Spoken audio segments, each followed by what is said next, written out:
Hey there YouTube, this is Dark Spartan again with my very first book review. Before I get into that, I really want to apologize for the previous two videos, how they seem to be cropped. I'm doing all this stuff on my tablet right now and still getting used to how I'm going to make these videos, so I really apologize for that. The book I'm going to be reviewing today is Stephen King's Carrie. You can see it right there. And this is actually the very first book that Stephen King had published back in 1973. It wasn't the first book he wrote, but it was the first one that he got published.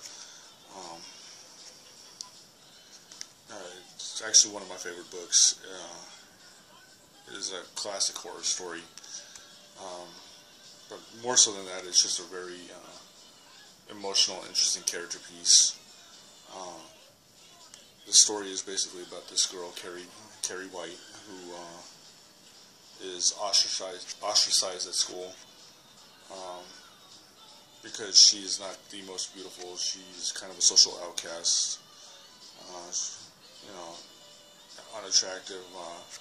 Everybody looks at her like she's some kind of a freak because her mother, Margaret, is a religious zealot. Just one of those. One of those people who claim that if you do not see things the way she does, you're going straight to hell.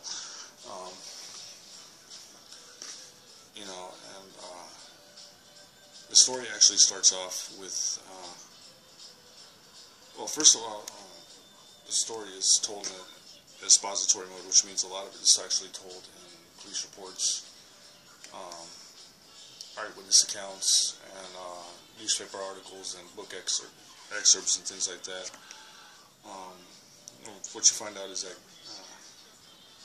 Carrie is bullied a lot at school, and at the beginning of the book she gets her very first period, and the girls just treat her horribly. They throw tampons at her, they tell her to plug it up, they throw a lot of sanitary napkins and stuff like that at her, and just completely humiliate her. And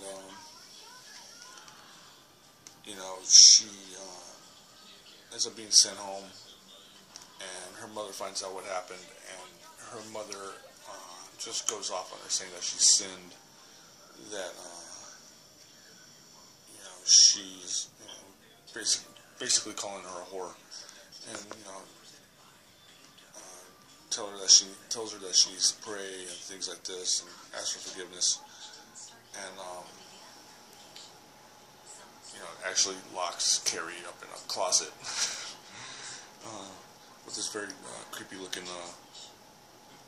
Jesus Christ statue that she has to pray to. The girls end up being punished by the PE teacher, who was actually very kind to Carrie. They end up being punished by staying after school for detention. And if they don't stay after school, they can't get their tickets. They're not only suspended, they can't get their tickets to the prom. And this really sets off the main bully, in the story, Chris Hargensen.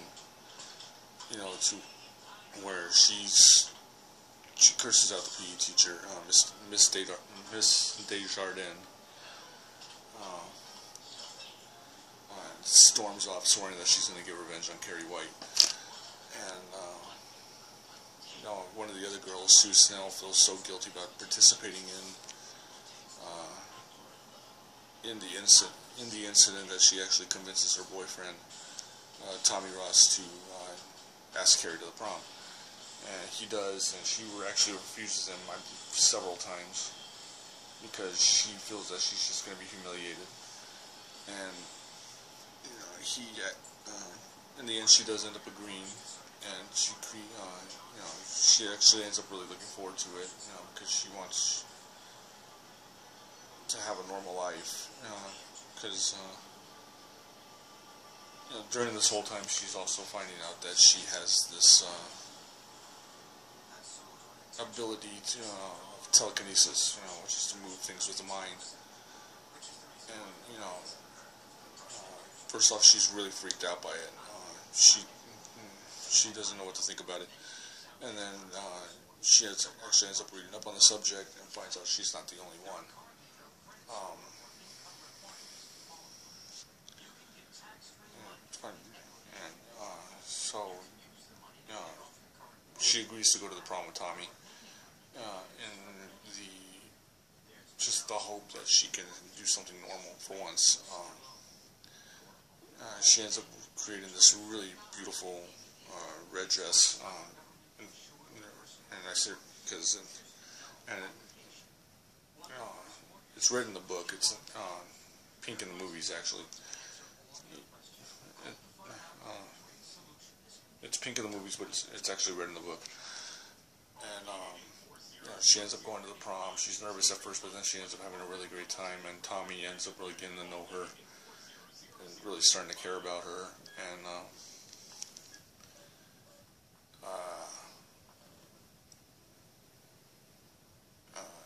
the antagonist of the story, Chris Hargensen, actually rigs the voting for prom king and queen to where Carrie's going to win it, because she has planned out this really cruel prank. And Carrie ends up winning prom queen.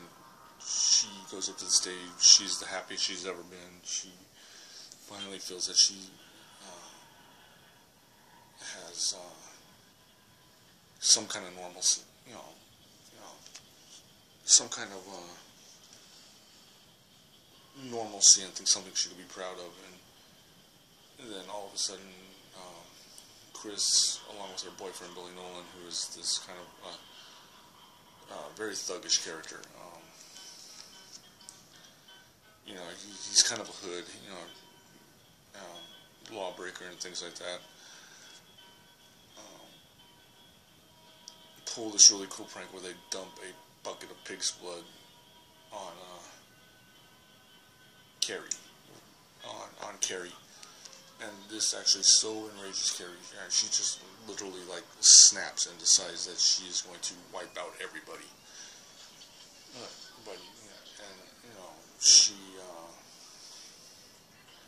She not only wipes out everybody at the prom, but she pretty much wipes out everybody in the town. I believe in the book it says the body count is north of 200.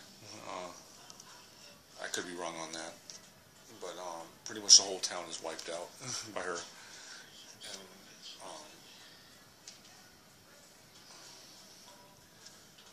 And I really don't want to give away the ending of the book, because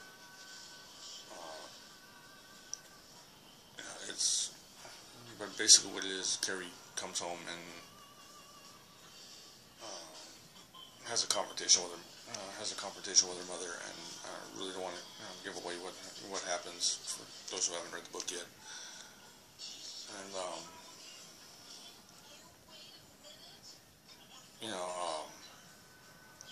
I love the way that Stephen King fleshes out the characters in this one, particularly Carrie. She is such a tormented character that you really, really feel for her. Same thing with her mother, Margaret White, who's a very flawed character. You really hate her, but you also really think that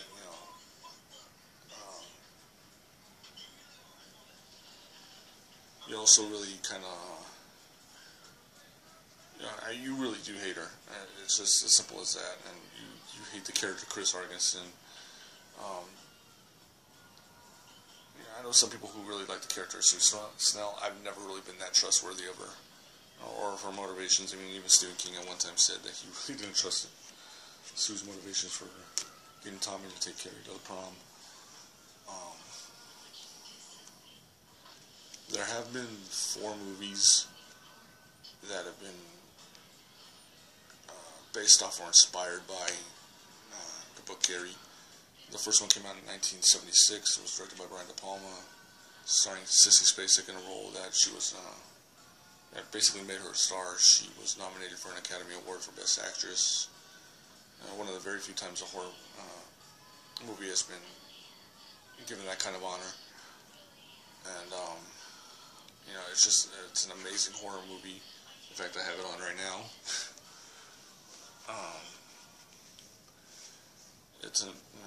And it's just a classic horror film. It does differ from the book. The prom scene is pretty different.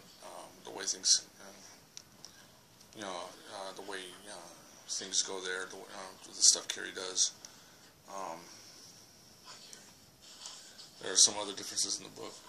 In the movie, it's not told in the expository mode like the book is. There's a lot of sequences that were cut out of the movie that I wish were in.